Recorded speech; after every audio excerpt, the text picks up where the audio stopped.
Hello, I welcome you all once again to my channel Explore Education. I am Dr. Rashmi Singh, Assistant Professor, Department of Education, SS Khanna Girls Degree College, University of Allahabad. And this time I am going to discuss with you a new topic and a new paper, that is Environmental Education paper of PG third semester NEP led syllabus, and it is Unit 4.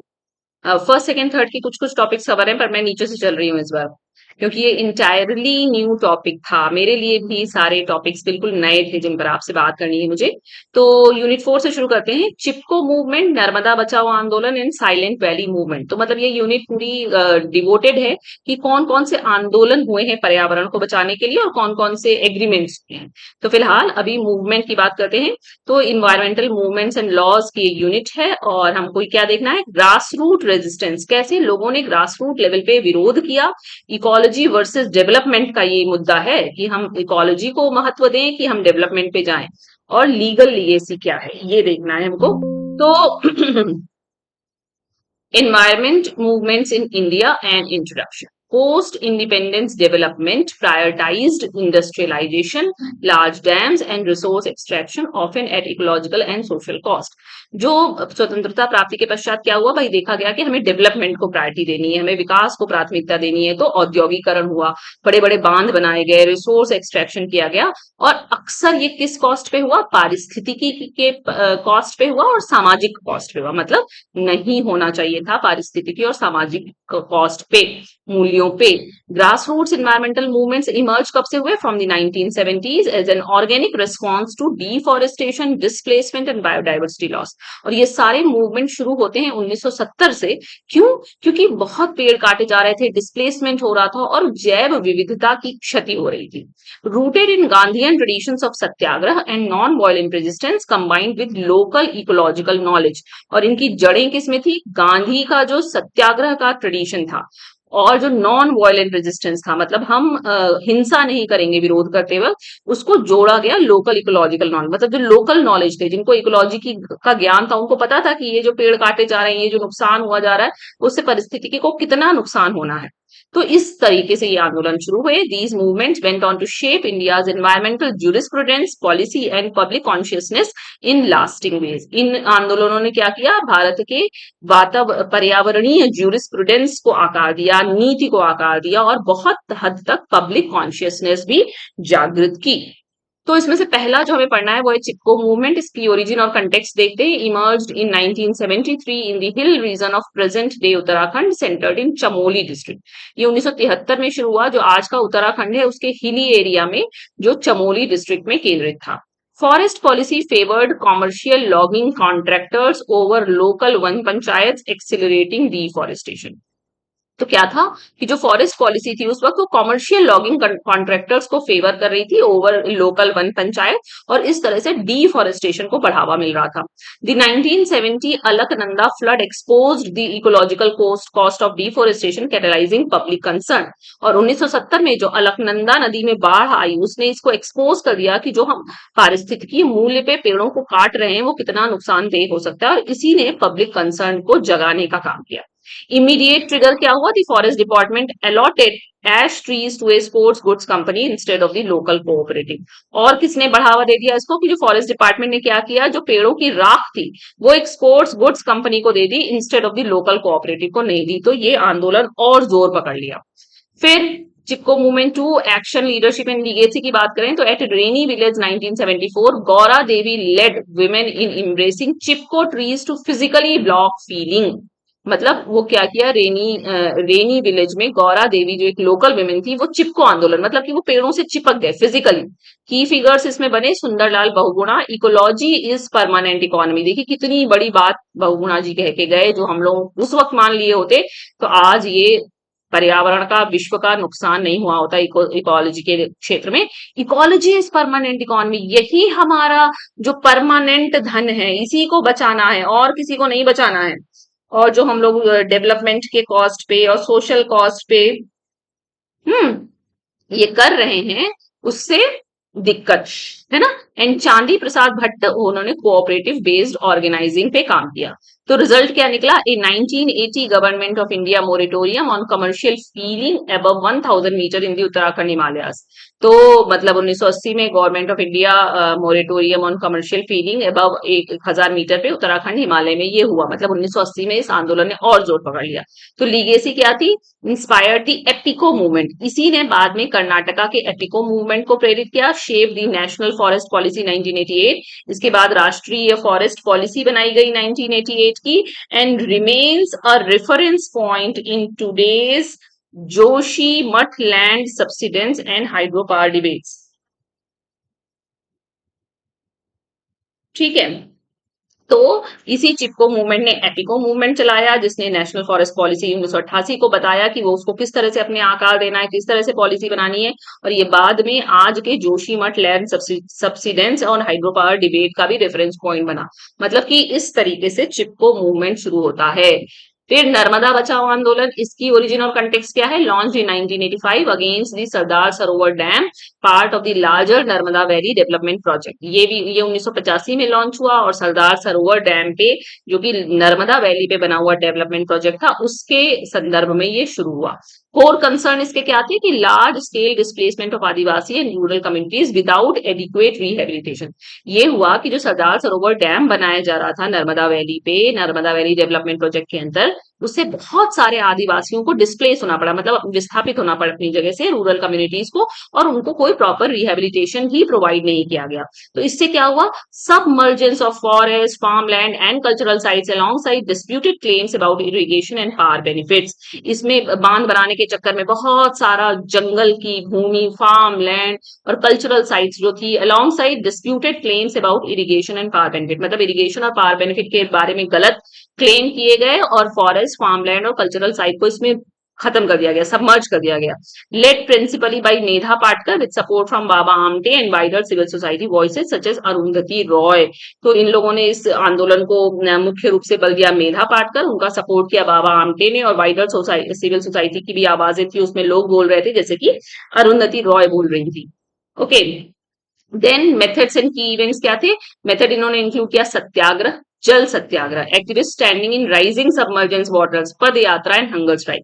लोग भूख हड़ताल पे गए, पद यात्रा निकाली गई, और उस वाटर में लोग खड़े हुए, जल सत्याग्रह, जल में जाके खड़े हो गए।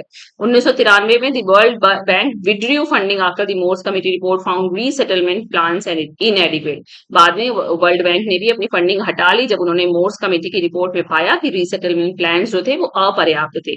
2000 में the Supreme Court permitted construction to continue subject to conditions on rehabilitation. बाद में 2000 में सन 2000 में सुप्रीम कोर्ट ने परमिट किया कि ठीक है आप कंस्ट्रक्शन कर सकते हैं, लेकिन आपको रिहेबिलिटेशन की दशाओं को पूरा करना होगा।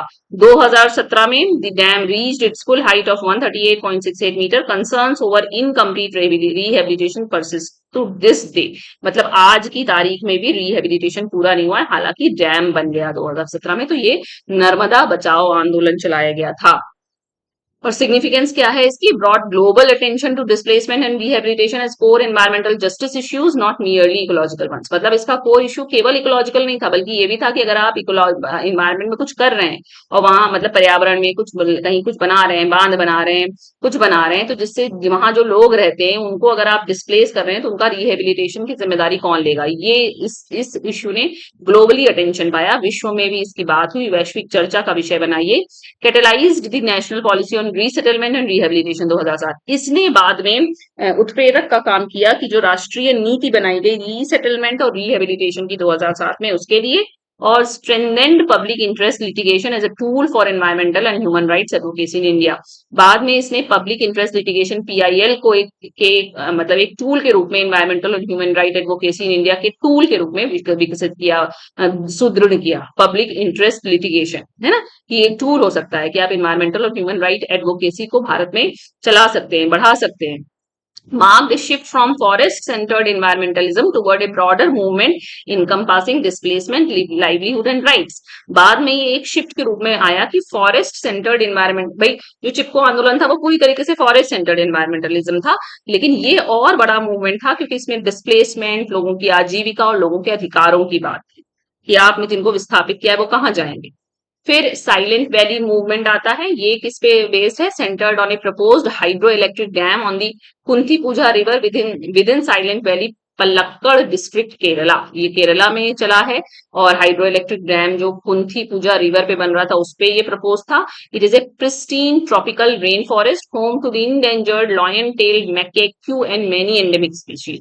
मतलब साइलेंट वैली जो थी जो है वो एक ट्रॉपिकल रेन फॉरेस्ट का एरिया है जहाँ पे बहुत सारे मतलब इंडेंजर्ड जो विलुप्त होने वाले हैं ऐसे पशु ऐसे ऐसी जातियां रहती हैं, निवास करती हैं। Opposition began in the mid 1970s led by the Kerala Sastra Sahitya Parishad alongside ecological ecologists and writers. ये विरोध जो शुरू होता है वो 1970 के मध्य से शुरू होता है और इसको कौन लीड कर रहा था? केरला शास्त्र साहित्य परिषद लीड कर रही थी। साथ में बहुत सारे पर्यावरणविद और लेखक भी थे। इसमें क्या हुआ कि combined scientific advocacy and ecological impact studies with public campaigns and mass mobilisation. इसमें बहुत सारे मतलब जन आंदोलन तो था ही, पब्लिक कैंपेन चल रहे थे, साथ ही साथ साइंटिफिक एडवोकेसी और इकोलॉजिकल इम्पैक्ट स्टडीज भी इसमें जुड़ी हुई थी। Poet activist Sugatha Kumari's poem Ode to a Tree became an emotional rallying symbol of the movement। Sugatha Kumari की कविता Ode to a Tree इस पूरे मूवमेंट का एक इमोशनल सैम्बल बन गई। Sustained pressure through 1980 to 83 led Prime Minister Indira Gandhi to intervene and shelve the hydroelectric project। इतना government पे प्रेशर डाला गया कि 1980 से 83 के बीच में जो प्रधानमंत्री थी इंदिरा गांधी उनको इंटरवीन हस्तक्षेप करना पड़ा और उन्होंने फिलहाल इस हाइड्रो इलेक्ट्रिक प्रोजेक्ट को रोका। 1985 में silent Valley was formally declared A national park securing long term legal protection और फाइनली 1985 में साइलेंट वैली को एक राष्ट्रीय पार्क के रूप में घोषित कर दिया गया। मतलब वहां पे कोई इस तरीके का निर्माण कार्य नहीं होगा, जो वहां की स्पीशीज है वो वहीं रहेंगी, नहीं तो वो एक्सटिंक्ट हो सकती हैं और उसको लॉन्ग टर्म लीगल प्रोटेक्शन भी प्रोवाइड किया गया। तो इसकी सिग्निफिकेंस क्या है? One of India's earliest and clearest victories of biodiversity conservation over a large infrastructure project. बड़ा सा इंफ्रास्ट्रक्चर प्रोजेक्ट था लेकिन उसको रोकना पड़ा क्योंकि बायोडाइवर्सिटी खतरे में थी और ये भारत की एक वन ऑफ द अर्लीस्ट मतलब पहली में से एक और सबसे साफ जीत दिखाई देती है कि बायोडाइवर्सिटी कंजर्वेशन को प्रमुखता दी गई। Demonstrated the power of a scientist civil society coalition in shaping environmental decision making. ये दिखाता है कि किस तरह से एक वैज्ञानिक पढ़े लिखे समाज ने इंटरवीन करके इन्वायरमेंटल डिसीजन मेकिंग के द्वारा एक बायोडाइवर्सिटी लॉस को रोका। Widely seen as a precursor to later Western Ghats conservation debates, including the Gadgil 2011 and Kasturi Rangan 2013 report. मतलब कि ये प्रिकर्सर है, मतलब इसके बाद ही आए western Ghat conservation debate I जिसमें गाडगिल और कस्तूरी रंगन रिपोर्ट शामिल है। तो मतलब इस वैली ने काम किया कि इस मूवमेंट ने काम किया कि आगे भी इस तरीके के मूवमेंट हुए।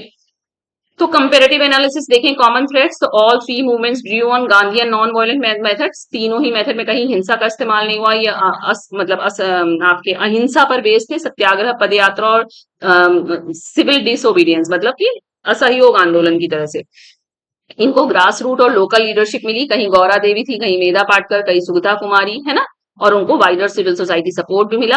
ये reflected the enduring tension between developmental priorities and ecological और सोशल सस्टेनेबिलिटी। जो हम सस्टेनेबिलिटी की इतनी बात करते हैं तो ये दिखाता है कि कैसे एक टेंशन चलता है हमेशा कि कहाँ ये बैलेंसिंग कौन सुनिश्चित करेगा कि आपको किस हद पर विकास चाहिए। आपको इकोलॉजी और सोशल सस्टेनेबिलिटी की कॉस्ट पे विकास को पीछे करना ही होगा। prominently featured women's leadership and the participation of indigenous and local communities। इन्होंने दिखाया कि किस तरह से महिलाओं की नेतृत्व क्षमता उजागर हुई और जो लोकल लोग थे, जो देशी लोगों के पार्टिसिपेशन का भी इसमें जिक्र आता है, या उन्हीं के लीडरशिप में ये हुआ ही। तो लीगल और पॉलिसी लीगेसी की बात करें तो इनसे क्या कौन सी पॉलिसीज बनी? इन्होंने स्ट्रेंथन किया इंडिया के एनवायरमेंटल लीगल फ्रेमवर्क को, फॉरेस्ट कंजर्वेशन एक्ट 1980 को और एनवायरमेंट प्रोटेक्शन एक्ट 1986 को। मतलब इन्हीं आंदोलनों के बाद ये एक्ट बने। contributed to the judicial evolution of public interest litigation as an environmental protection tool। इन्होंने ये कंट्रीब्यूट किया कि पब्लिक इंटरेस्ट लिटिगेशन फाइल की जा सकती है जो कि एक पर्यावरण की सुरक्षा के उपकरण के रूप में काम में लाया जा सकता है। helped embed sustainable development, the precautionary principle and the polluter pays principle into Indian environmental jurisprudence, or set a template later drawn upon by many movements such as anti-POSCO, Niyamgiri and anti-nuclear Kudankulam protest। मतलब कि इन्होंने एक template बनाया कि बाद में और भी आंदोलन इसी आंदोलनों पे बेस्ड निकले बने। तो की टेक अवेज इसका क्या होगा कि Chipko saved Himalayan forest through non violent tree embracing led by Gaura Devi, Bahuguna and Bhatt. Narmada Bachao Andolan 1985 में आता है। ये रीफ्रेम क्यों बना था? डिस्प्लेसमेंट और रिहेबिलिटेशन को सेंट्रल एनवायरमेंटल जस्टिस कंसर्न के लिए। साइलेंट वैली मूवमेंट 1973 से 85 तक चला। Prove that scientific advocacy and civil society could halt a major dam and protect biodiversity. Prove करता है कि अगर लोग मिले, सही दिशा में काम करें तो एक बड़ा काम जो मेजर डैम बन रहा था उसको रोका जा सका और बायोडायवर्सिटी सुरक्षित की जा सकी। Together, these movements shaped India's environmental laws, PIL jurisprudence, and the principles of sustainable development. इन्हीं आंदोलनों ने साथ में मिलकर भारत के पर्यावरणीय नियमों को आकार दिया, PIL jurisprudence को आकार दिया और सस्टेनेबल डेवलपमेंट के प्रिंसिपल्स को भी आकार दिया। तो अब अगर हम इस पे एमसीक्यू प्रैक्टिस करना चाहें तो the Chipko movement is most closely associated with which method of protest? बताइए। नॉन वायलेंट रीइम्ब्रेसिंग, है ना? इकोनॉमिक बायकॉट नहीं था, डिजिटल कैंपेनिंग नहीं थी, आर्म रेजिस्टेंस नहीं था। फिर who led the women of Reni village in the pivotal 1974 Chipko action? Gaura Devi, है ना? फिर the Narmada Bachao Andolan primarily opposed which project? Sardar Sarovar dam and the Narmada valley development project. फिर the world bank withdrew funding from the Sardar Sarovar project in 1993 following Morse committee report. ये हमने बताया था आपको। The silent valley movement was primarily driven by which organisation? Kerala Sastra Sahitya Parishad, है ना? फिर Silent Valley was ultimately protected by being declared a national park. ये भी मैंने आपको बताया। Which principle of environmental jurisprudence gained strength partly due to these movements? Polluter pays principle, ये भी मैंने बताया आपको। A common feature across the Chipko, Narmada Bachao and Silent Valley movement is reliance on armed conflict. No, ये है use of Gandhian non-violent methods and strong grassroots leadership. अब हो गया शेयर। चेक योर आंसर्स, आप चुन लीजिए, यहाँ से अपने आंसर देख लीजिए, मैंने आपको सब सही बताया है और ये खत्म होता है। तो ये आपका पीजी थर्ड सेमेस्टर का एनवायरमेंटल एजुकेशन के पेपर की 4th यूनिट है। नया पेपर है, इस पर बेस आपको कोई क्वेश्चन बैंक नहीं मिलेगा, मैटर मिलना भी मुश्किल है, तो मैं आपको सारा मैटर भी दूंगी, मैं आपको समझाऊंगी भी, मैं आपसे एमसीक्यू भी डिस्कस करूंगी। हालांकि आपका क्वेश्चन सब्जेक्टिव आना है, लेकिन आजकल एमसीक्यू का दौर है। Okay, so thank you and happy learning.